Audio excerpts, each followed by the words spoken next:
మీరు వాకింగ్ ప్రియులా అయితే ఈ వీడియో మీకోసమే. రివర్స్ వాకింగ్, వెనక్కి నడవడం. దీనివల్ల చాలా చాలా లాభాలు ఉన్నాయి. ఒక్క గంట సేపు ముందుకు నడిచిన దానికన్నా ఒక పావు గంట వెనక్కి నడిచారనుకోండి, దీనివల్ల మన క్యాలరీస్ చాలా బాగా ఖర్చు అవుతాయి.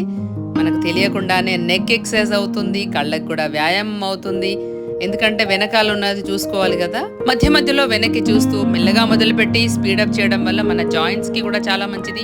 పాదాల నొప్పులు, మడమల నొప్పులు కూడా తగ్గుతాయి. రక్త ప్రసరణ చాలా చక్కగా జరుగుతుంది. వెయిట్ లాస్ కి ప్రయత్నించే వాళ్ళు కూడా ఈ వాకింగ్ ని రోజు యాడ్ చేసుకోండి. నేచురల్ వెదర్ లో నడవడానికి ట్రై చేయండి. రోజంతా ఉద్యోగ వ్యాపారాల్లో కదలకుండా ఒకే చోట ఉండేవాళ్ళు ఈ మెథడ్ ని అలవాటు చేసుకోండి. వ్యాయామానికి టైం కేటాయించండి. శారీరక మానసిక ఆరోగ్యం కోసమై ప్రతిరోజు యోగా ప్రాక్టీస్ ని కూడా అలవాటుగా చేసుకోండి. దీంతో మీ ఆరోగ్యం మీ చేతుల్లోనే ఉంటుంది. మరిన్ని మంచి మంచి టిప్స్ కోసం మా ఛానల్ ని సబ్స్క్రైబ్ చేసి ఫాలో చేసేయండి. మరి థ్యాంక్ యూ ఫర్ వాచింగ్.